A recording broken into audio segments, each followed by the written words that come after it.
Ini adalah kuliah kita yang ketiga atau yang keempat. Yang pertama kita sudah menjelaskan tentang pemikiran awal, munculnya pemikiran filsafat Yunani. Selamat datang di channel Dialektika. Dialog kita bersama, cerdas dan kritis bersama Dialektika. Sebelum lanjut, jangan lupa like, comment, share, dan subscribe channel ini. Terima kasih, selamat menonton, dan semoga bermanfaat.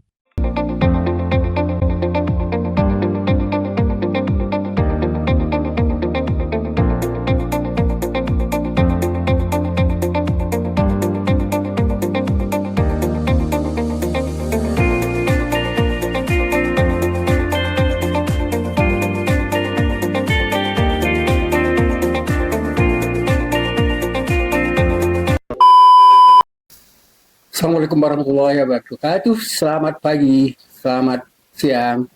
Saya senang sekali bertemu kembali dengan teman-teman yang kebetulan kita ini memberikan kuliah yang berbeda waktunya dengan kuliah biasa karena kita kuliah yang semestinya kita lakukan biasanya maghrib. Tadi malam kebetulan kita tidak bisa karena ada sesuatu hal yang harus saya kerjakan.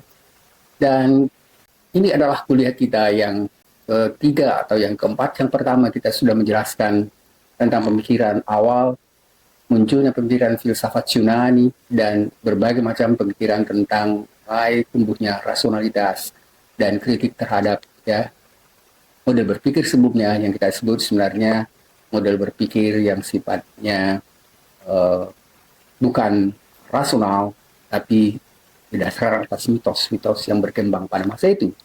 Dan kita jelaskan bagaimana mulai munculnya pemikiran dari filsafat Yunani yang kita sebut sebagai awal mulai berdirinya ilmu pengetahuan. Setelah itu kita jelaskan secara ringkas juga tentang pemikiran masa kejayaan Islam. Teman-teman sekalian, masa kejayaan Islam itu supaya ingat kembali itu adalah masa yang sangat berpengaruh sebenarnya untuk pemikiran yang berkembang berikutnya di Barat, yang kita kenal misalnya pada pemikiran Renaissance dan pencerahan. Setelah memasuki era pemikiran dan pencerahan, kita sudah ringkas sedikit membicarakan mulai munculnya apa kita sebut dengan era modern. Teman-teman sekalian, kita memang mencoba untuk menjelaskan permasalahan-permasalahan filsafat ilmu, metodologi, dan ingat, filsafat ilmu, metodologi dan teori-teori yang berkembang sebenarnya itu harus selalu berkaitan di dalam setiap perkembangan filsafat ilmu pengetahuan dan metodologi. Karena apapun yang kita bicarakan misalnya pada filsafat ilmu dan metodologi itu pasti berkaitan dengan problem teori ilmu pengetahuan yang berkembang pada saat filsafat ilmu itu dibicarakan. Teman-teman sekalian, dan pada kesempatan ini kita akan membicarakan tentang mazhab Frankfurt. Dan mazhab Frankfurt ini sebenarnya mazhab yang sangat terkenal dan sangat berpengaruh untuk perkembangan ilmu pengetahuan. Teman-teman sekalian, mazhab Frankfurt ini sebenarnya berdiri pada tahun 1923, sudah hampir 100 tahun sekarang. Tapi ini masih memberikan pengaruh yang luar biasa. Bukan hanya misalnya, mungkin justru yang lebih pengaruh luar biasa itu sebenarnya di daerah negara-negara yang berkembang atau belum lama misalnya merdeka, dan kemudian apa yang dikemukakan dan dikritik oleh para ilmuwan atau filsuf masa Frankfurt itu justru sekarang ini banyak sekali terjadi di lingkungan kita. Teman-teman sekalian, jadi saya hanya mencoba untuk meringkas sedikit misalnya dari beberapa tokoh masa Frankfurt ini. Yang pertama dia adalah Max Horkheimer. Dan Max Horkheimer ini adalah sebenarnya direktur pertama dari masa Frankfurt. Teman-teman sekalian, banyak sekali pemikir-pemikir yang masuk pada atau bergabung dalam masa Frankfurt. Dan ingat, masa Frankfurt ini sebenarnya adalah para ilmuwan sosial budaya dan kritikus terhadap perkembangan era modern. Dan mereka ini adalah para profesor yang berada atau dosen di Universitas Frankfurt. Karena itu dia disebut sebagai masa Frankfurt, tapi umumnya lebih dikenal dengan istilah critical theory. Jadi teori-teori mereka itu sangat kritis terhadap masyarakat budaya modern, tentang rasionalitas, tentang individualisme, tentang kapitalisme, dan kritik yang sangat tajam pada perkembangan ilmu pengetahuan yang dianggap itu sebenarnya menimbulkan masalah yang luar biasa pada permasalahan sosial budaya dan kemanusiaan. Teman-teman sekalian, saya hanya singgung sedikit beberapa tokoh penting, ya, dan tidak mungkin juga semua. Jadi yang pertama adalah yang tadi saya katakan itu Max Horkheimer. Dia adalah sebenarnya salah seorang yang sangat kritis sekali terhadap pemikiran kapitalisme. Ingat, kalau sekarang pun sebenarnya di lingkungan kita itu masih luar biasa kritik terhadap kapitalisme, dan di sini atau di lingkungan kita sekarang sering kita katakan misalnya kelompok-kelompok yang orang kaya yang sebenarnya seperti menindas dan menguasai sebagian besar kekayaan tanah air kita. Yang kedua juga dia membicarakan tentang budaya massa, ya. Budaya massa di lingkungan kita sekarang, alhamdulillah kalau misalnya kita lihat Jakarta, bukan masalah yang diam, mungkin sudah lama merasa didiamkan, ya. Sekarang masalah paling tidak pada lingkungan mahasiswa dan terpelajar, dan terutama sekali di Jakarta, misalnya Bandung, Yogyakarta, dan daerah-daerah lain sudah terlihat sebenarnya bagaimana sekarang paling tidak di lingkungan mahasiswa itu melakukan kritik yang tajam sekali dengan kondisi sosial politik yang berada di lingkungan kita. Dan ini sangat erat sekali kalau misalnya teman-teman mempelajari pemikir-pemikir dari masa Frankfurt. Jadi dia juga membicarakan tentang rasionalitas. Model rasionalitas yang dikritik oleh kritik-kritikal pemikiran masa Frankfurt ini, mereka sebenarnya menganggap akhirnya model kritik yang berkembang pada ilmu pengetahuan modern itu dianggap sepertinya mematikan ya kritik terhadap kondisi sosial budaya, dan ini nanti akan kita jelaskan pada bagian yang berkaitan antara pada masa Frankfurt pertama, yang kedua, dan ketiga. Teman-teman sekalian, saya mencoba sekarang tidak lagi mengikuti materi-materi yang kuliah yang sebelumnya. Saya berikan sangat singkat memang, karena tidak mungkin kita menjelaskan tentang pemikiran masa Frankfurt ini dari 3 pemikiran atau 3 gelombang, 3 aliran pemikiran, mulai dari masa Frankfurt pertama, kemudian yang kedua, dan yang ketiga, itu sebenarnya saling berkaitan tetapi merupakan kritik antara satu dengan yang lain. Dan kemudian kita pada kesempatan semester ini, saya akan mencoba untuk memberikan sebenarnya di luar perkuliahan resmi itu, untuk memberikan ya baik misalnya bahan-bahan perkuliahan yang akan saya sampaikan pada teman-teman, dan juga misalnya video yang juga insya Allah akan saya coba untuk buat misalnya mulai dari sekarang ini misalnya mazhab Frankfurt pertama dan yang kedua dan yang ketiga, mudah-mudahan itu bisa terlaksanakan, dan saya akan mencoba untuk memberikan itu di luar perkuliahan. Semoga teman-teman bisa lebih mendapat manfaat yang lebih luas daripada hanya saya berikan satu kali untuk satu perkuliahan yang begitu sangat luas dan penting. Teman-teman, jadi tadi saya katakan misalnya kritik terhadap rasionalitas yang berkembang pada era modern. Yang kedua adalah tokoh pemikir yang terkenal itu adalah Theodor Adorno. Dia adalah filsuf ya dan sosiolog serta kritikus musik. Teman-teman sekalian, pada Adorno dia dikenal sekali tentang teori yang disebut sebagai budaya massa. Budaya massa itu adalah budaya yang biasanya memang diam dan tidak berani untuk mengungkapkan apa harapan dan kritik apa keinginan mereka, apalagi misalnya melakukan kritik. Teman-teman sekalian, critical theory ini memang sebenarnya menumbuhkan semangat untuk bisa menyadari tentang hak-hak individu, tentang hak-hak ya sosial, budaya dan politik. Dan mudah-mudahan sekarang kita sudah mulai sebenarnya memberikan, atau di lingkungan paling tidak di lingkungan mahasiswa, apalagi di lingkungan Universitas Indonesia, kita sangat menekankan perlunya apa yang kita sebut sebenarnya dengan critical, yang sifatnya critical theory ini. Teman-teman sekalian, jadi kalau misalnya kita katakan tadi pemikir-pemikir ini sangat penting untuk kita memahami tentang perkembangan pemikiran, filsafat ilmu, pengetahuan, dan metodologi, maka kita sudah kemukakan tadi bagaimana pemikiran yang berkembang pada pemikiran dari Max Horkheimer, dan kemudian yang kedua adalah Adorno. Teman-teman, sebenarnya sekarang di PowerPoint yang saya buat itu ada tokoh-tokoh dari pemikir masa Frankfurt, dan yang sedang melakukan dialog itu di depan itu adalah Max Horkheimer dan Adorno, dan mereka ini sebenarnya termasuk ya, tokoh penting, tokoh utama. Bukan berarti tidak ada yang lain, nanti kita coba singgung sedikit walaupun tidak kita bicarakan. Jadi tadi kita katakan bahwa ya pada Adorno, dia juga membicarakan dan kritiknya terhadap dialektika pencerahan. Jadi bagaimana misalnya pencerahan itu justru akhirnya yang menimbulkan modernitas. Pencerahan itu justru akhirnya mulai kembali seperti ya menutup kemungkinan untuk orang-orang atau ilmuwan untuk melakukan kritik, dan ini yang sebenarnya salah satu yang penting sekali kita pahami dari pemikiran masa Frankfurt. Yang ketiga adalah Herbert Marcuse.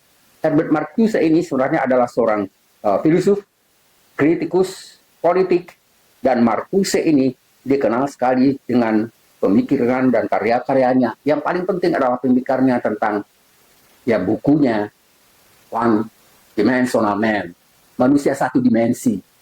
Jadi positivisme ilmiah yang sudah kita bicarakan sebelum ini, kan mereka hanya menginginkan bahwa ilmu pengetahuan itu hanya diletakkan pada satu paradigma berpikir, dan paradigma berpikir positivisme itu tidak memberikan ruang bagi paradigma lain, dan semuanya dianggap benar jika hanya kita membicarakan tentang masalah yang bisa kita observasi, kita kuantifikasi, kita verifikasi atau falsifikasi. Jadi di luar hal-hal yang bisa kita anggap ya, di luar yang bisa kita ya kaji, kita bicarakan secara objektif berdasarkan pemikiran ya paradigma positivisme itu tidak ada dan tidak perlu dibicarakan. Dan ini yang awalnya pada kuliah itu kita katakan mulai munculnya apa disebut dengan ateisme ilmiah, scientific ateisme ilmiah atau ya scientific atheism. Teman-teman sekalian, jadi tadi kita katakan manusia satu dimensi. Manusia satu dimensi ini yang sebenarnya yang dicoba dikritik oleh Herbert Marcuse, dan nanti kita coba jelaskan sedikit mereka bagaimana membicarakan itu dalam satu aliran yang kita katakan sebenarnya seperti menyatu dalam keseluruhan pandangan masa Frankfurt. Yang keempat adalah Walter Benjamin, ya, dan saya tidak jelaskan lagi, tapi dia sebenarnya Walter Benjamin itu adalah seorang kritikus sastra. Ingat, sastra budaya dan masalah sosial politik itu adalah masalah perhatian dari para pemikir yang kita sebut tadi dengan pemikir. Yang terakhir, bukan yang terakhir bahwa tidak ada yang lain, saya akan mencoba untuk menjelaskan satu pemikiran dari salah seorang filsuf dan juga sebenarnya dia salah seorang psikolog yang terkenal, yaitu Erich Fromm. Erich Fromm ini banyak sekali sebenarnya dibicarakan karena sangat berkaitan dengan ya bagaimana misalnya kondisi psikologis, sosial psikologis pada era modern waktu ya awal, sebenarnya ini kan pada tahun 1923-an. Teman-teman sekalian, dia sebenarnya menyatakan hubungan masyarakat dan mencoba juga membicarakan tentang kebebasan yang mulai hilang dan tidak lagi misalnya tumbuh seperti apa yang mereka harapkan. Jadi Erich Fromm menulis buku, paling tidak saya akan coba kemukakan di sini ringkas saja. Yang pertama adalah Escape from Freedom, ya. Jadi ini adalah buku yang membahas bagaimana misalnya individu itu keluar ya dari kebebasan untuk berpikir, ya. Teman-teman, kan ini sebenarnya semangatnya hampir sama semua dengan yang sudah kita bicarakan sebelumnya. Jadi dia misalnya membicarakan bagaimana misalnya seperti ya kondisi membatasi, mengakhiri kebebasan untuk berpikir sudah mulai muncul kembali pada era awal abad modern di Eropa itu. Dan kemudian dia juga menjelaskan yang kedua adalah apa yang disebut misalnya to have or to be, memiliki dan menjadi. Jadi justru masyarakat yang pada era mereka, era awal modern, ya kalau kita belum modern waktu itu sebenarnya ya membicarakan tentang bagaimana masyarakat itu sebenarnya lebih memiliki, ya memikirkan untuk memiliki, to have, memiliki ya kondisi ekonomi daripada misalnya to be, ya menjadi individu yang katakanlah misalnya yang bebas, individu yang rasional, individu yang tidak terjerembab oleh kondisi yang berkembang kapitalisme, dan itu yang umumnya hampir dikritik oleh sebuah pemikir yang kita sebut tadi dengan masa Frankfurt. Teman-teman sekalian, sekarang kita coba jelaskan yang tidak kita jelaskan lagi misalnya tentang pemikiran itu secara satu persatu, tapi paling tidak apa yang kita kemukakan secara ringkas ya, konsep yang dikemukakan tadi itu sebenarnya lebih menjelaskan bagaimana ya penjelasan yang akan kita coba jelaskan untuk berikutnya.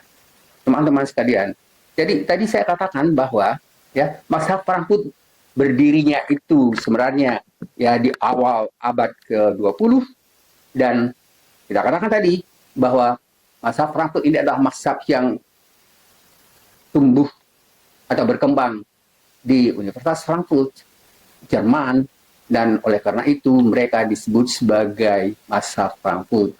Teman-teman sekalian, jadi tadi kita kemukakan bahwa pemikiran mereka itu sebenarnya tentu tidak tumbuh dengan sendirinya, tapi ada bibit-bibit baru, bibit-bibit yang sebelumnya berkembang, atau pemikiran yang sebelumnya berkembang, dan pemikiran-pemikiran itu sebenarnya berpengaruh pada mereka, dan pemikir-pemikir yang saya sebutkan ya di sini untuk ya menjadi dasar atau bibit berkembangnya pemikiran teori kritis itu adalah yang pertama adalah dari pemikiran dialektika Hegel. Ingat teman-teman sekalian, Hegel itu adalah salah seorang sebenarnya mengungkapkan tentang apa yang kita sebut dengan dialektika. Ingat waktu kita menjelaskan tentang pemikiran awal tentang Herbert Marcuse, bukan Herbert Marcuse, saya minta maaf. Pemikiran awal pada masa Yunani pada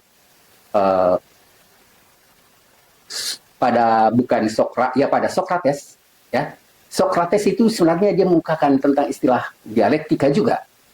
Jadi dialektika, kemudian pada masa Hegel ini dia mengungkapkan istilah dialektika Hegelian, dan dialektika Hegelian ini sebenarnya dia juga mengungkapkan bahwa budaya itu, masyarakat itu berkembang atas apa yang disebut dengan ya dialektika, dan dialektika itu kita sudah jelaskan ringkas pada awalnya, berkembang dari ada satu tesis, satu pendapat, kemudian pendapat ini nanti melahirkan, mengembangkan apa yang disebut dengan antitesis, dan kemudian antitesis dan sintesa itu diambil ya unsur-unsur penting, faktor penting, pemikiran penting dari tesis dan antitesis itu digabungkan menjadi sintesa, dan kemudian akhirnya sintesa ini bisa menjadi tesis baru, antitesis baru lagi, dan seterusnya dan seterusnya. Teman-teman, saya harapkan masih ingat ya tentang apa yang kita bicarakan pada dialektika Hegelian.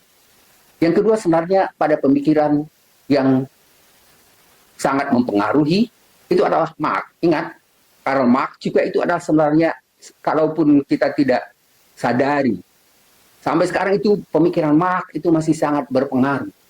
Dan di lingkungan kita, tanpa kita sadar, sebenarnya seperti masalah sosial politik itu lebih banyak sebenarnya dipengaruhi oleh pemikiran Marx. Walaupun kita tidak sadar, karena Marx itu mengatakan bahwa sebenarnya suatu budaya itu berkembang dari apa yang disebut dengan, bukan dia tidak mau menjelaskan tentang istilah pada Hegelian yang kita sebut tadi tesis, antitesis, dan dialektis, tapi dia selalu melihat bahwa masyarakat budaya itu berkembang berdasarkan ya dialektika antara pemilik modal, kapitalis, dan sosialis.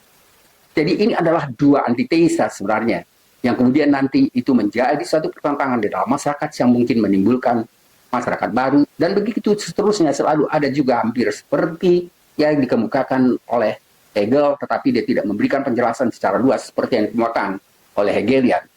Yang berikutnya adalah pemikiran Freud. Teman-teman sekalian, Freud ini merupakan fondasi penting pada psikologi, apalagi yang kita sebut misalnya dengan aliran psikoanalisa. Jadi pada Freud ini, dia menganggap sebenarnya dimensi bawah sadar itu banyak sekali, atau dikatakan sangat berperan untuk menentukan tingkah laku manusia.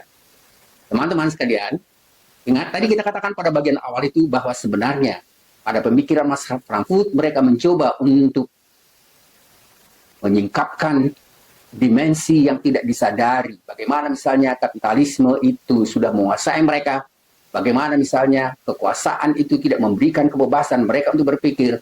Maka Freud sebenarnya berpengaruh sekali untuk menyingkap hal-hal yang sebenarnya selama ini tidak kita sadari pada kondisi masyarakat kita. Jadi model ketidaksadaran umum, ketidaksadaran masyarakat itu yang disingkap oleh pemikir-pemikir masa Frankfurt. Jadi teman-teman sekalian, sebenarnya kalau ada waktu kita lebih luas untuk membicarakan tentang pemikiran Hegel, Marx, dan Freud, mungkin kita sekarang itu banyak sebenarnya antipati, tapi tanpa kita sadari pemikiran mereka itu sebenarnya berkembang luas di lingkungan kita. Teman-teman sekalian, Jadi masa Frankfurt, terutama sekali tokoh-tokoh seperti keterangan tadi misalnya, ya Max Horkheimer, Theodor Adorno, kemudian Herbert Marcuse, kemudian Erich Fromm, itu adalah pemikir-pemikir yang sangat mempengaruhi berkembangnya kritik terhadap apa yang kita sebut nanti perkembangan baru di Eropa, dan itu nanti yang memunculkan gerakan-gerakan mahasiswa ya untuk melakukan kritik yang sangat tajam pada kondisi sosial budaya di Eropa, terutama sekali Jerman, tapi bukan hanya Jerman, karena itu nanti akan berpengaruh pada negara-negara lain di Jerman. Teman-teman sekalian, tadi sudah kita kemukakan pengaruh pemikiran Hegel, Marx, dan kemudian juga dengan pemikiran dari Freud. Teman-teman sekalian, jadi sekarang kita mulai menjelaskan secara ringkas tentang pemikiran-pemikiran yang sepertinya sebenarnya mempengaruhi para pemikir masa Frankfurt itu, terutama sekali misalnya tadi kita katakan kritik mereka terhadap kapitalisme, kritik mereka terhadap ideologi, dan ideologi misalnya terutama sekali misalnya pertentangan antara kapitalisme dan sosialisme, dan kemudian juga budaya yang menjadi masa khas pada masa Frankfurt pada generasi pertama ini sudah kita jelaskan sebenarnya secara ringkas. Teman-teman sekalian, lalu apa pengaruh dari perkembangan budaya yang tadi disingkap oleh para pemikir masa Frankfurt itu? Sebenarnya mereka mengatakan bahwa ada beberapa faktor utama yang terjadi dan mereka kritik dalam masyarakat Eropa, paling tidak misalnya Jerman dan beberapa negara lain, bahwa ada yang pertama muncul kekecewaan terhadap Marxisme ortodoks. Teman-teman sekalian, tadi kita katakan kritik terhadap kapitalisme, kritik terhadap Marxisme ortodoks. Pada pemikir Marxisme ortodoks ini kan, ingat teman-teman, mereka merasa bahwa Marxisme ortodoks itu terutama sekali dalam pendekatan ekonomi dan materialisme dialektis terlalu kaku dan tidak memadai untuk memahami perkembangan masyarakat modern. Ingat, ini masa awal-awal modern sebenarnya. Dan terutama sekali setelah Perang Dunia Pertama. Ingat, ya, kritik nanti yang paling tajam pada ya masyarakat Eropa atau terutama sekali Jerman itu sebenarnya setelah terjadinya Perang Dunia Pertama, apalagi kedua, dan itu nanti memunculkan apa yang dengan postmodern. Setelah ini nanti kita akan bicarakan tentang postmodern, dan pemikir postmodern itu lebih luas lagi teman-teman sekalian dan lebih menarik lagi. Jadi pada ya masyarakat modern yang mulai muncul ya pengaruhnya dan berkembangnya nanti munculnya Perang Dunia Pertama. Para kritik kalau ini mencoba mengkritik gagasan bahwa perubahan sosial hanya bisa menjadi dan terjadi melalui perjuangan kelas. Ingat, ya itu yang dikemukakan oleh Marx. Jadi perjuangan antara kelas kapitalis borjuis dengan kelas buruh. Ya. Jadi teman-teman sekalian, itu dikritik karena dianggap seperti hanya tidak memberikan ruang sebenarnya bagi yang lain, misalnya katakanlah misalnya bagi kecerdasan intelektual. Yang kedua adalah kebangkitan fasisme dan totalitarisme. Ingat teman, tadi sudah kita katakan kebangkitan fasis dan totalitarisme ini sebenarnya pengaruh dari tidak memberikan ruang kebebasan untuk berpikir, kebebasan untuk kritik. Akhirnya muncullah misalnya beberapa ya orang-orang atau tokoh yang sangat fasis dan kemudian totaliter. Dan ini jelas sekali nanti muncul pada ya sikap dan tingkah laku yang dilakukan ketika misalnya Hitler berkuasa, dan itu benar-benar satu bentuk totalitarisme yang membawa Eropa pada apa yang kita sebut dengan Perang Dunia Pertama. Jadi di Jerman, kebangkitan fasisme dan totalitarisme itu menimbulkan kecemasan besar. Para pemikir masa Frankfurt berusaha untuk memahami bagaimana gerakan-gerakan ini berkembang, serta mengapa kelas-kelas pekerja yang seharusnya menjadi agen perubahan justru sebenarnya ya tidak lagi sadar bahwa mereka sebenarnya sudah ditindas, dan kemudian mereka tidak berani misalnya untuk melakukan kritik karena mungkin karena kekejaman dari kekuasaan yang sifatnya fasis dan totaliter, apalagi misalnya pada kondisi ya kita berkuasa yang menimbulkan nanti apa yang kita sebut misalnya Holocaust, kemudian juga ya apa yang kita sebut misalnya pembunuhan yang terjadi pada rezim ya otoriter itu, pada rezim yang kita katakan Hitler itu tadi. Jadi teman-teman sekalian, itu nanti akan kita coba bicarakan pada secara lebih luas pada bagian ketika kita menjelaskan tentang filsafat ilmu dan metodologi era modern. Yang ketiga adalah perkembangan kapitalisme yang lebih lanjut. Pada pemikiran masa Frankfurt ini, mereka sebenarnya melihat dan mencermati perubahan dalam kapitalisme yang tidak lagi bersifat eksploitatif ekonomi saja, tetapi sudah lebih luas dengan melibatkan kontrol budaya dan ideologis. Ya, jadi kontrol itu bukan hanya misalnya memasuki wilayah yang sifatnya ekonomis, tetapi juga kontrol budaya dan ideologis. Teman-teman sekalian, kalau kita jeli, sebenarnya sekarang ini terjadi di dalam kondisi kita. Jadi justru sekarang sering dikatakan bahwa ya pemerintahan di Indonesia ini sebenarnya lebih dikuasai oleh dan diatur oleh kelompok-kelompok yang kapitalis, dan kemudian akhirnya ya penguasa, presiden, sepertinya semuanya mengikuti apa kemauan mereka. Teman-teman sekalian, ini sebenarnya yang terjadi pada pemikiran dan kritik yang dilakukan oleh masa Frankfurt.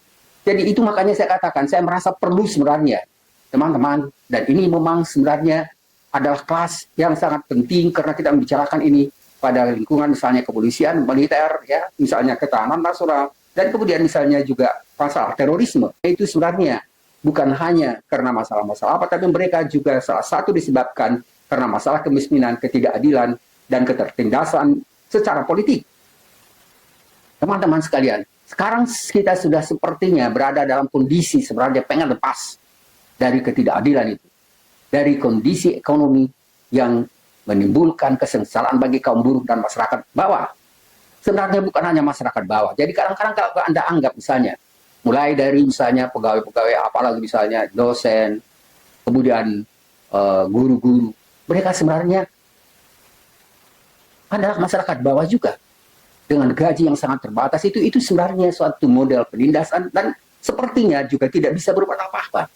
Teman-teman sekalian, kondisi-kondisi, makanya saya merasa bahwa kita perlu sekali, teman-teman sekalian, memahami tentang apa kondisi yang terjadi pada masyarakat ya, awal abad ke-20 di Eropa, terutama sekali Jerman, juga nanti akan berkembang ke Prancis, Inggris, dan ini sebenarnya menyebabkan ya bagaimana gerakan pemikiran dari masa Frankfurt itu juga sekarang masih kita anggap penting karena memang ya kita katakan tadi sepertinya sangat bersamaan atau berkaitan dengan kondisi kita sekarang. Yang keempat adalah pengaruh pemikiran Hegelian dan Freudian tadi, ya itu juga sangat berpengaruh pada masa Frankfurt, dan pemikiran para filsuf-filsuf tadi itu kita katakan menimbulkan ya pemikiran baru dan gerakan baru yang kita sebut tadi pada masa Frankfurt ini. Teman-teman sekalian, jadi pemikiran ya Max Horkheimer, Theodor Adorno, Herbert Marcuse, Erich Fromm, ya Erich Fromm, dan nanti ya akan lebih menarik lagi pada masa kedua kita bicarakan misalnya tentang Jürgen Habermas dan teman-temannya yang bergabung pada masa Frankfurt yang kedua ini. Teman-teman sekalian, jadi pemikiran mereka tidak hanya fokus pada kritik terhadap kapitalisme, tetapi juga berbagai aspek kehidupan sosial, ya, budaya, estetika, seni, dan juga psikologis, terutama sekali masalah ideologi yang berkaitan ya dengan ideologi yang menindas. Cara tentang otoritas, ingat tadi kita katakan misalnya otoritarianisme, kemudian bicara tentang teknologi yang ternyata perkembangan ilmu pengetahuan dan teknologi itu justru tidak memberikan kebebasan pada manusia, tapi lebih banyak memberikan ya permasalahan, baik misalnya secara ekonomi, sosial, dan politik, dan juga misalnya pada perkembangan rasionalitas yang sangat terhambat. Teman-teman sekalian, jadi berdirinya sebenarnya masa Frankfurt menandai munculnya teori-teori kritis yang kita kemukakan tadi, dan ini semuanya bertujuan untuk menganalisis dan mengkritik kultur masyarakat dengan tujuan menciptakan masyarakat yang transformasi sosial, terjadinya transformasi sosial yang lebih adil dan manusiawi.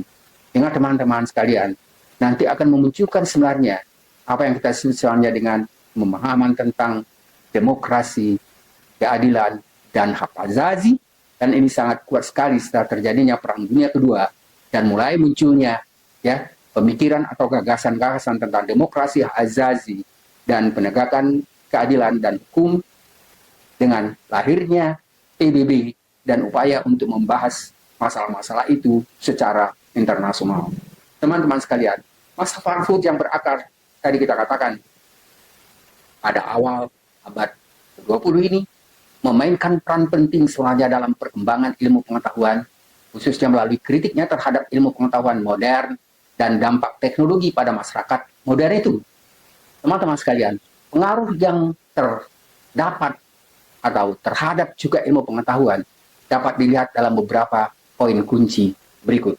Teman-teman sekalian, sebenarnya salah satu hal yang penting kita bicarakan pada filsafat dan metodologi itu, ya, juga adalah bagaimana pengaruhnya pada ilmu pengetahuan dan metodologi.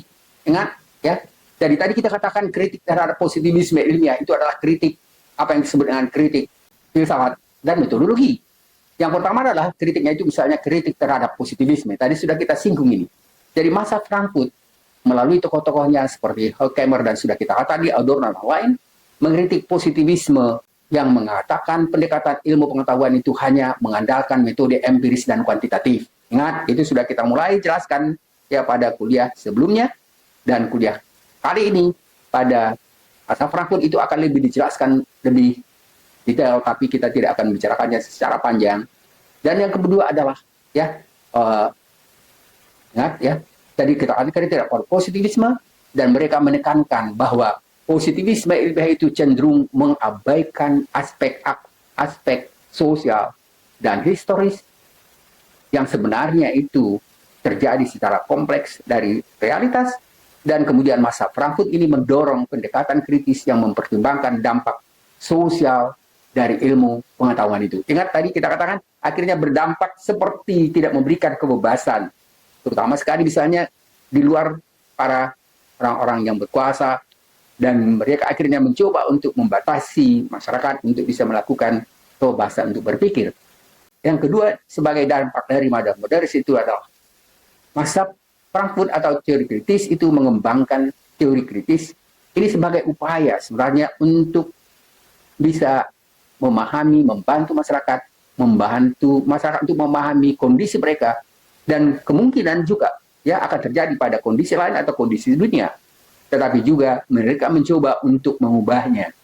Ingat teman-teman, ya, di Jerman atau Eropa waktu itu terjadi misalnya satu demonstrasi yang luar biasa untuk menentang ya kekuasaan yang otoriter itu, dan itu nanti sebenarnya menimbulkan perubahan dan dampak-dampak untuk perkembangan ya permasalahan filsafat ilmu dan metodologi untuk selanjutnya.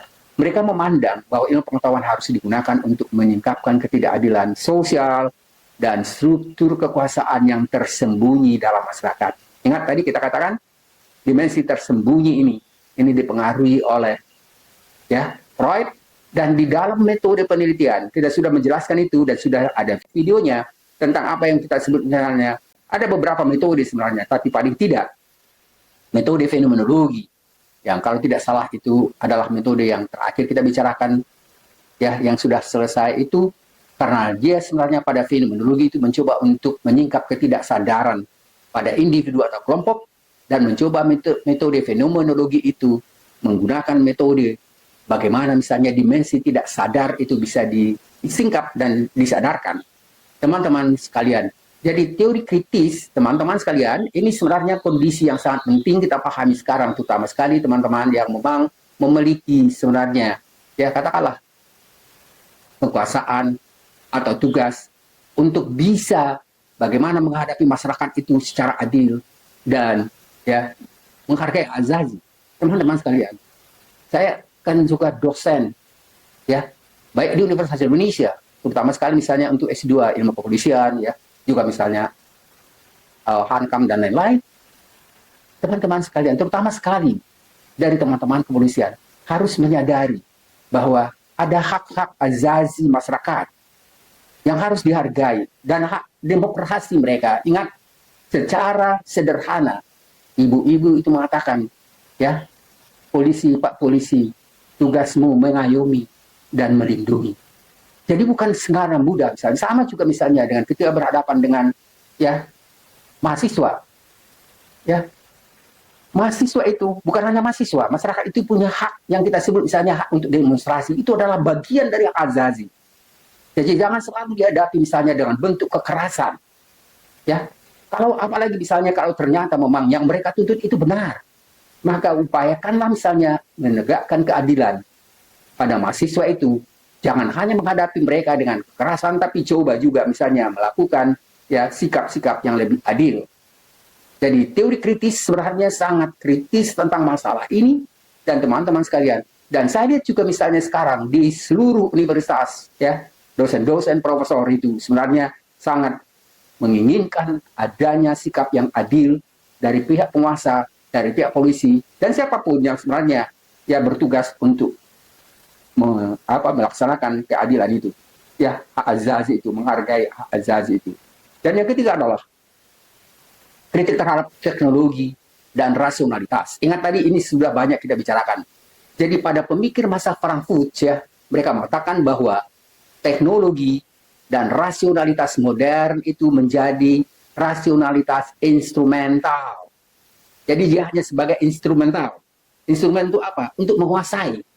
Jadi rasional itu instrumental itu nanti akan sangat kuat lagi kalau kita bicarakan pada masa Frankfurt generasi kedua, terutama sekali misalnya pada pemikiran Jürgen Habermas. Dan ingat, di antara pemikir-pemikir gelombang 1, 2, dan 3 itu, Habermas termasuk paling banyak karyanya dan paling banyak dibicarakan dalam pemikiran sosial politik. Bukan hanya misalnya di Jerman, tapi di seluruh dunia.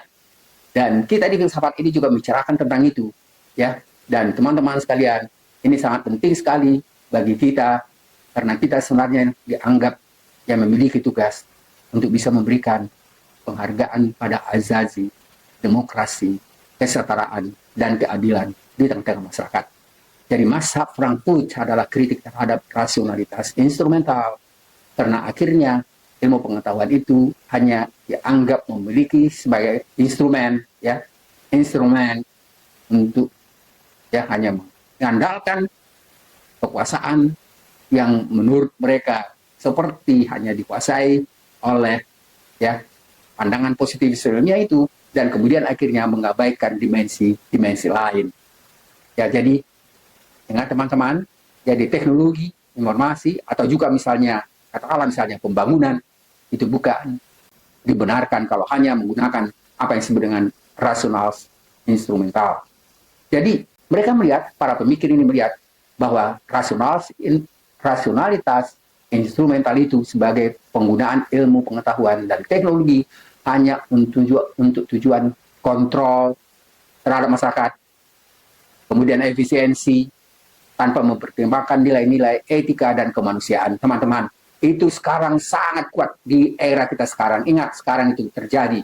Bagaimana misalnya IKN, bagaimana misalnya ya Pondok Indah dan seterusnya itu, ya upaya-upaya untuk bisa misalnya mengabaikan hak azazi masyarakat dengan mencoba untuk membuka apa yang mereka katakan misalnya proyek nasional dengan mengabaikan hak azazi masyarakat yang sudah lahir dan besar dalam kondisi apapun mereka dalam lingkungan mereka yang sudah puluhan tahun mereka hidup dan tinggal di situ dan kemudian dengan mudah dipaksa untuk digusur.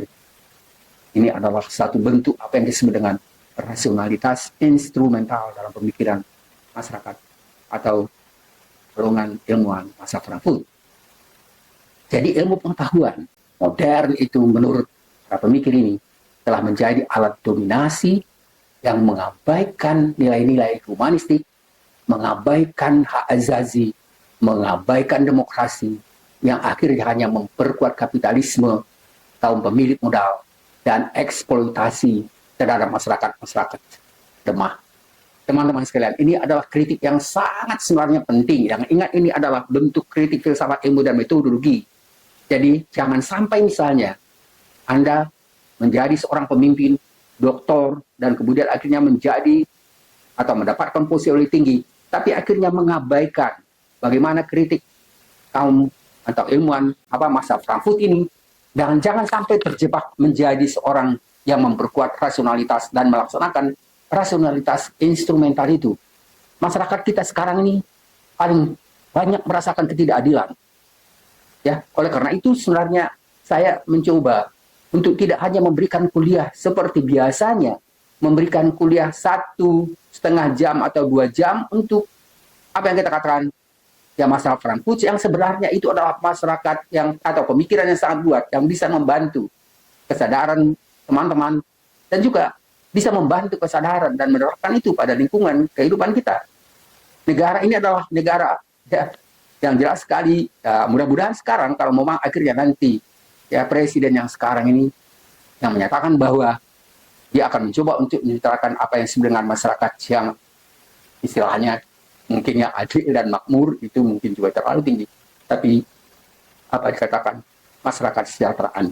Ya, saya dalam salah satu video sebenarnya beberapa bulan lalu saya sudah menjelaskan bagaimana mestinya ya Prabowo dan timnya itu benar-benar membentuk satu tim yang disebut dengan tim yang terdiri dari para ahli, ya, dan mudah-mudahan dengan demikian akan terbentuk apa yang kita sebut dengan masyarakat kesejahteraan itu. Teman-teman sekalian, yang berikutnya keempat adalah pandangan dialektika pencerahan. Tadi kita katakan bahwa Horkheimer dan Adorno dari awal kita katakan mereka adalah tokoh penting dan terkemuka di antara pemikir-pemikir itu, dan mereka sebenarnya menulis satu buku yang disebut dengan Dialectic of Enlightenment.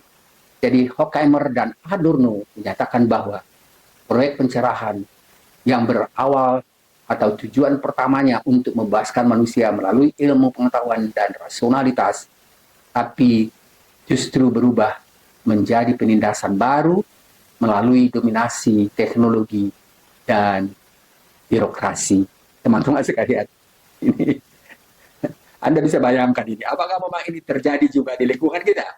Ya, syukurnya itu sebenarnya sekarang ini, paling tidak misalnya, ya, banyak kaum terpelajar, bukan hanya misalnya di lingkungan universitas dan mahasiswa, tapi sudah mulai menyadari bahwa sebenarnya apa yang terjadi pada ya, awal abad ke-20 itu misalnya di Jerman yang baru-baru mulai mereka memang maju, sudah melihat bahwa adanya apa yang kita sebut dengan ya pandangan pencerahan yang awalnya dianggap itu membebaskan, justru akhirnya menjadi satu bentuk penindasan, dan penindasan itu dilakukan melalui dominasi teknologi dan birokrasi. Birokrasi yang menindas itu memang tidak boleh dibiarkan begitu saja dan tidak memang harus menentangnya.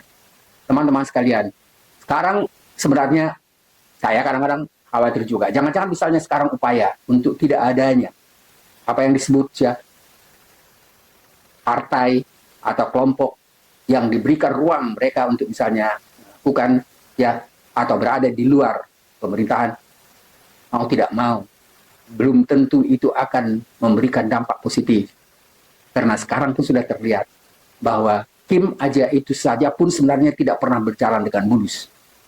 Kalau semua kekuatan atau partai itu bergabung dalam satu kelompok, pasti juga akan terjadi ya hal-hal konflik antara satu dengan yang lain, yang awalnya memang mungkin tersembunyi, tapi lama-lama bisa menjadi meledak menjadi sesuatu kekuatan yang menimbulkan masalah-masalah sosial juga.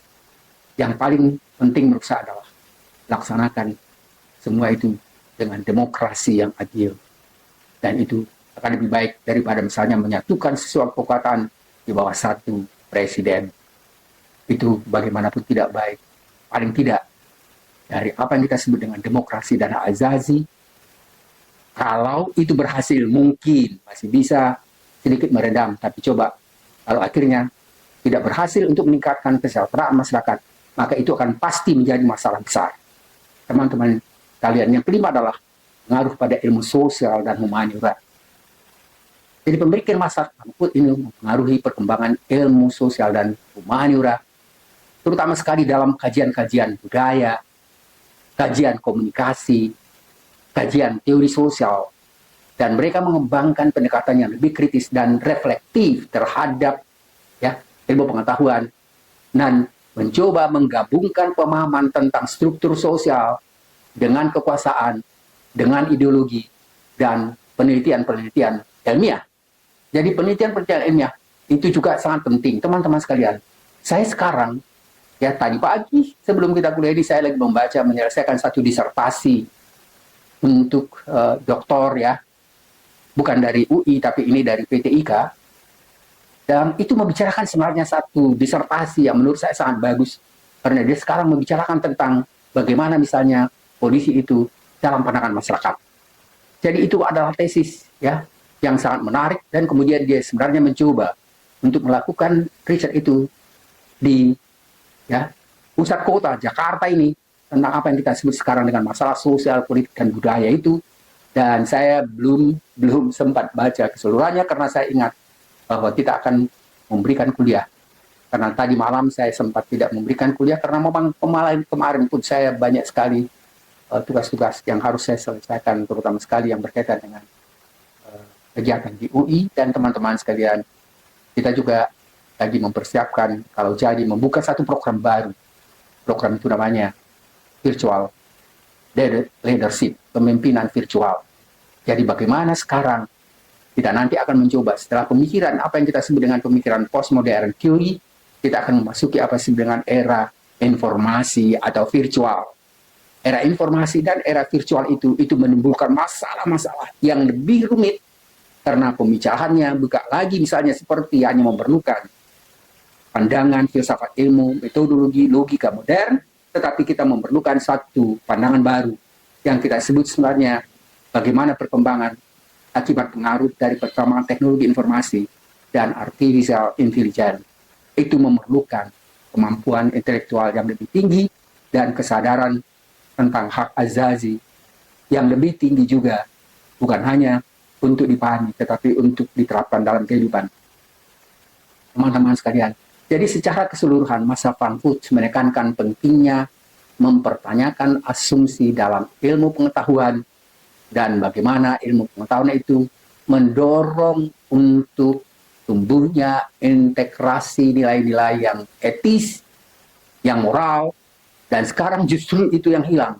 Teman-teman sekarang, kita lihat misalnya bagaimana misalnya sekarang ya permasalahan yang dihadapi oleh Presiden.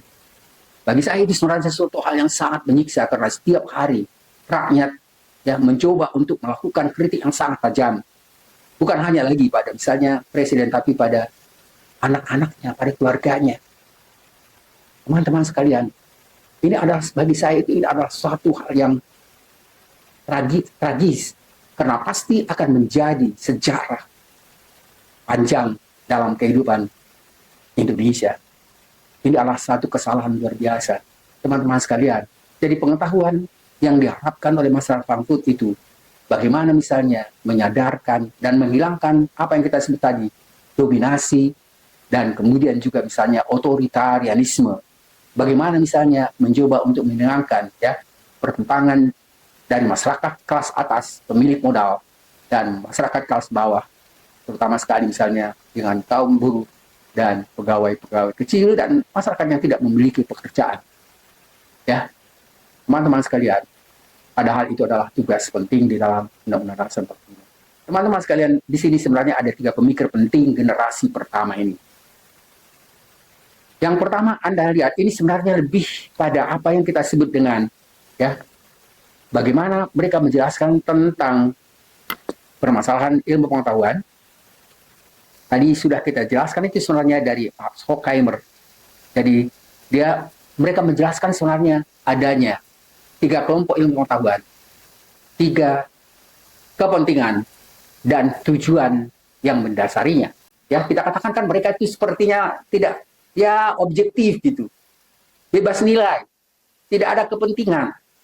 Kemudian para pemikir masa Frankfurt juga nanti termasuk kepada Habermas, mereka mengatakan bahwa sebenarnya apa yang kita sebut sebagai pemikiran yang berkembang pada masa Frankfurt, baik 1, 2, dan 3 sebenarnya, pada prinsipnya mereka mengungkapkan bahwa ilmu pengetahuan itu tidak objektif murni seperti apa yang dikatakan positif ilmiah, tapi ilmu pengetahuan itu dimiliki ya oleh tidak objektif, ada kepentingan yang mendasarinya, dan kemudian ada juga tujuan tertentu.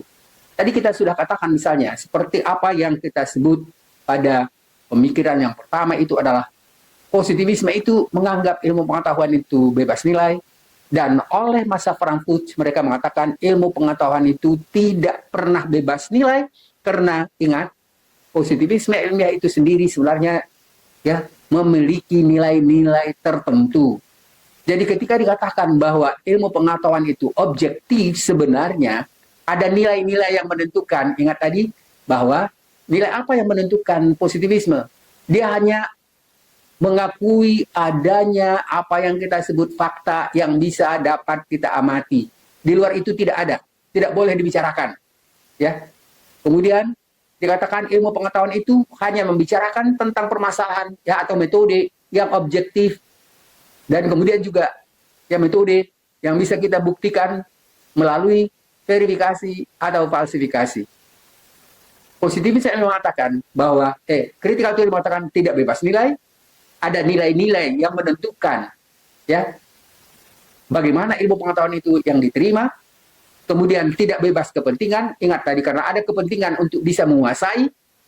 Kemudian misalnya ya ada tujuan-tujuan mereka, misalnya ya tadi kita katakan membedakan itu dengan tujuan untuk melihat bahwa sebenarnya ilmu pengetahuan itu tidak lepas dari apa yang kita sebut tadi model dominasi dari kaum positivisme. Teman-teman sekalian, pada gerakan-gerakan nanti sebenarnya muncul apa yang disebut dengan misalnya kiri baru, yaitu adalah suatu kritik yang berkembang pada tahun 1960-an, dan itu nanti mudah-mudahan kita jelaskan pada bagian kedua pada mazhab Frankfurt generasi 2. Teman-teman sekalian, ini juga nanti akan lebih kuat sebenarnya kita bicarakan ketika kita bicara tentang pemikiran dari Jürgen Habermas.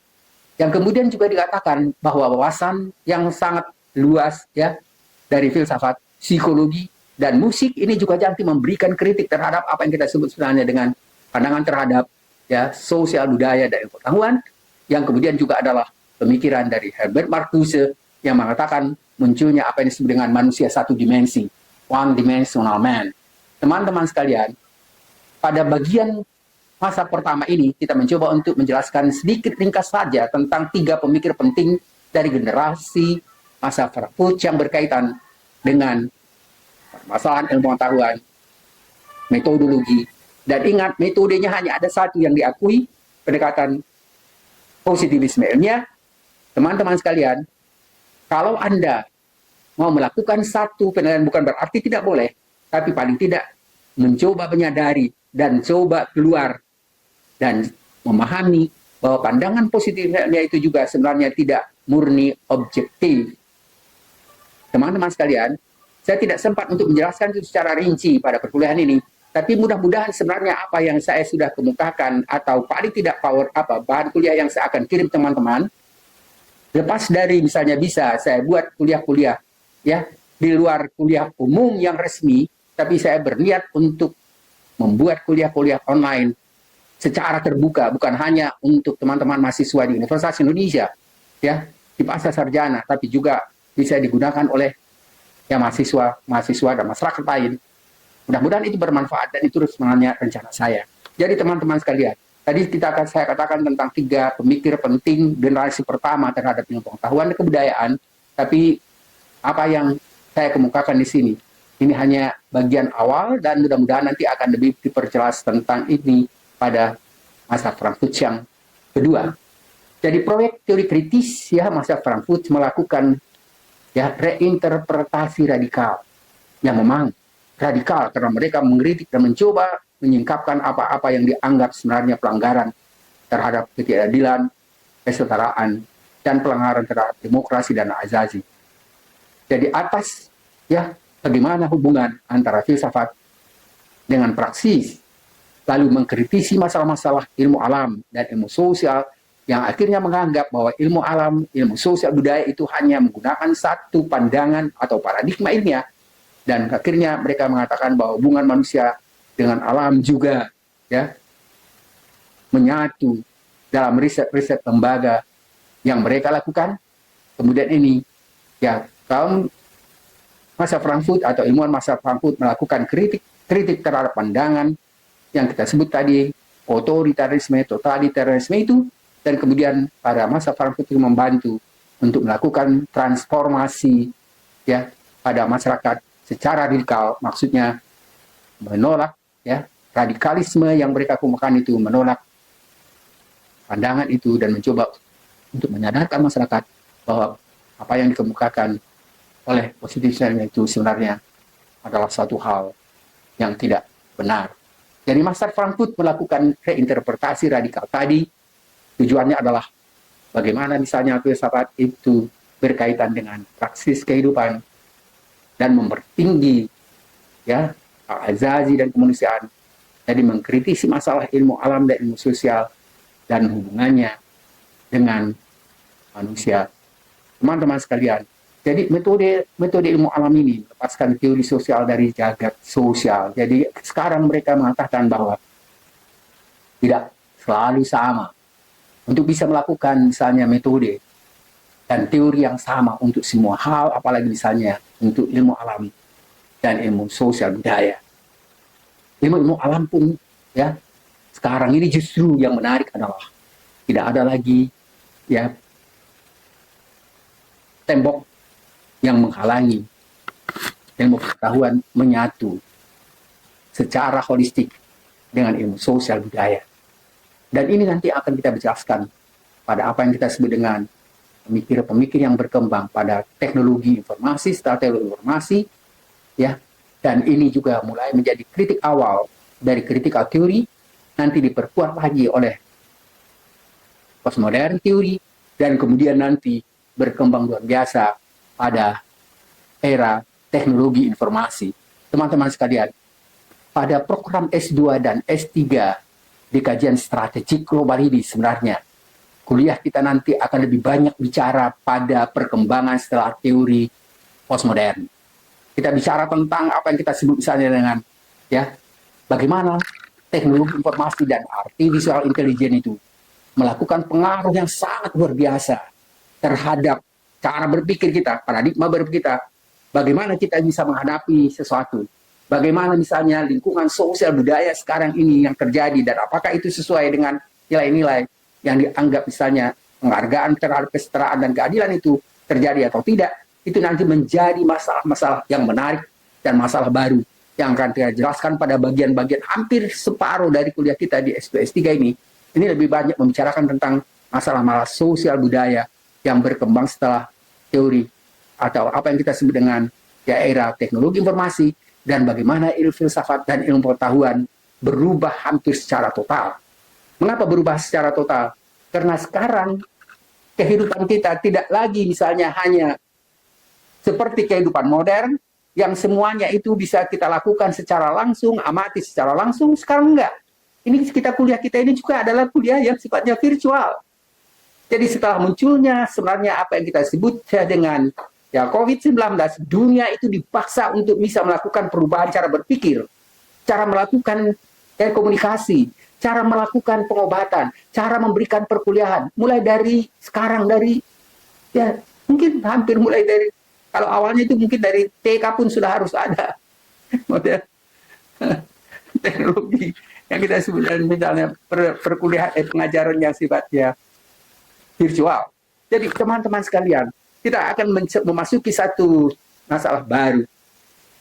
Dan ingat teman-teman, terutama sekali di kajian strategi global ini, program ini dibuka karena memang pengaruh itu. Ya, jadi pengaruh perkembangan baru itu memungkinkan sebenarnya perubahan paradigma berpikir akademis ilmiah, dan itu waktu itu yang sempat saya diminta untuk menjelaskan perlunya program-program baru, termasuk misalnya ya apa yang kita buka di kajian strategi global UI, dan sekarang kita lagi menyiapkan satu program baru kalau itu disetujui tentang apa yang disebut dengan virtual leadership.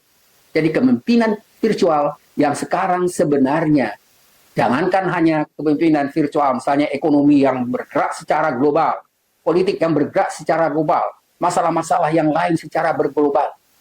Tukang bakso aja, ya, tukang apa?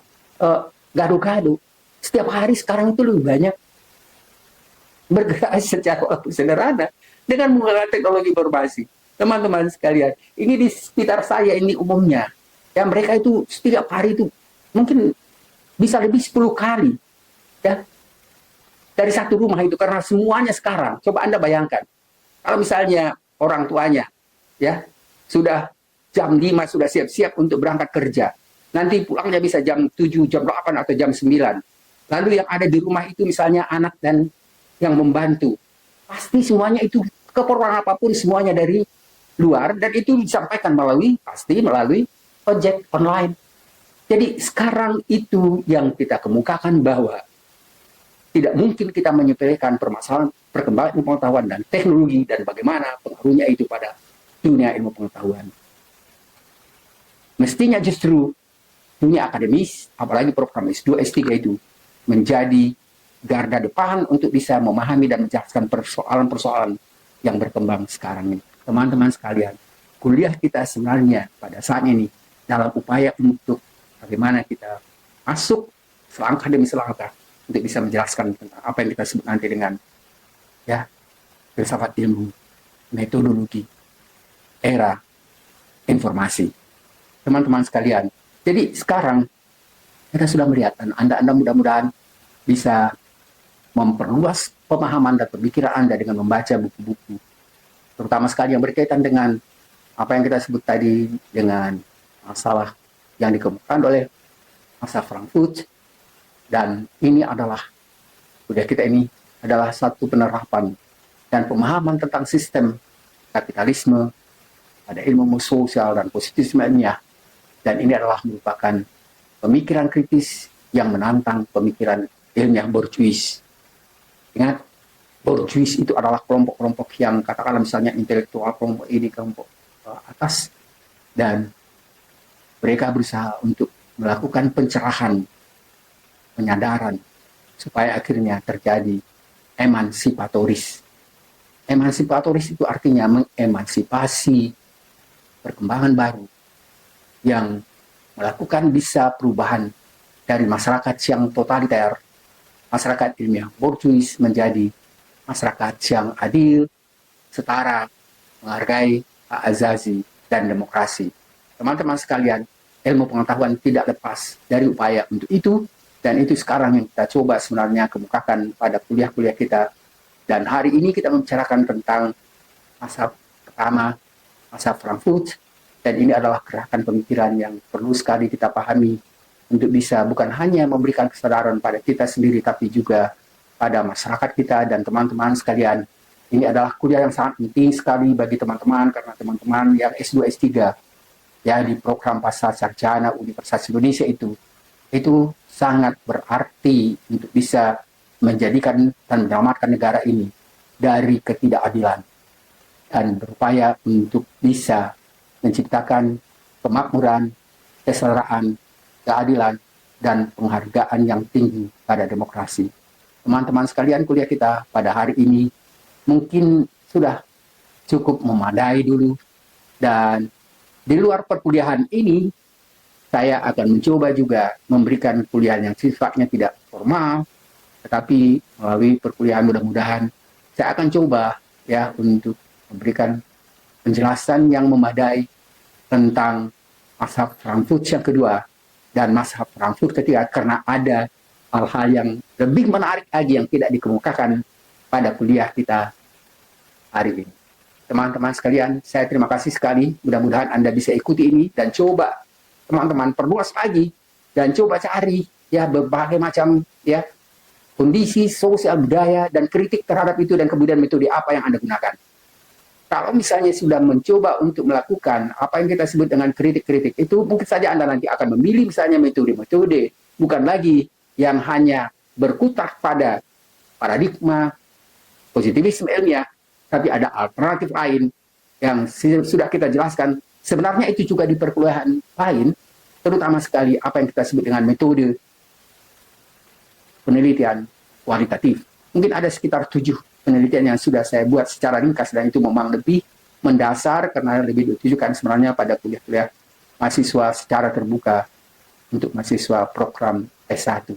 Tapi itu terbuka untuk semua, terbuka juga untuk masyarakat, dan mudah-mudahan saya mungkin ada sekitar 7 atau 8 metode yang sudah saya kemukakan. Dan ini juga ada berkaitan dengan sini karena ada metode yang saya sebut dengan hermeneutika kritis, ada fenomenologi, dan ada hermeneutika radikal. Jadi apa yang kita bicarakan di sini sebenarnya itu lebih dekat pada metode hermeneutika radikal dari Jacques Derrida. Jacques Derrida itu adalah pemikir postmodern, tapi memang ya dia melakukan kritik itu setelah masa Perang Putih ini. Terima kasih teman-teman, mudah-mudahan ada manfaatnya. Dan saya tidak bisa memberikan penjelasan secara rinci tentang pemikir-pemikir yang memang penting, tapi kita juga selalu dibatasi oleh waktu, dan mudah-mudahan di luar waktu yang ditentukan untuk perkuliahan Anda bisa lengkapi sendiri, dan juga saya mencoba untuk melengkapinya juga dengan memberikan kuliah di luar waktu yang disediakan. Terima kasih. Selamat siang. Assalamualaikum warahmatullahi wabarakatuh. Semoga ada manfaatnya. Info lebih lanjut hubungi nomor di bawah ini. Terima kasih dan sampai jumpa.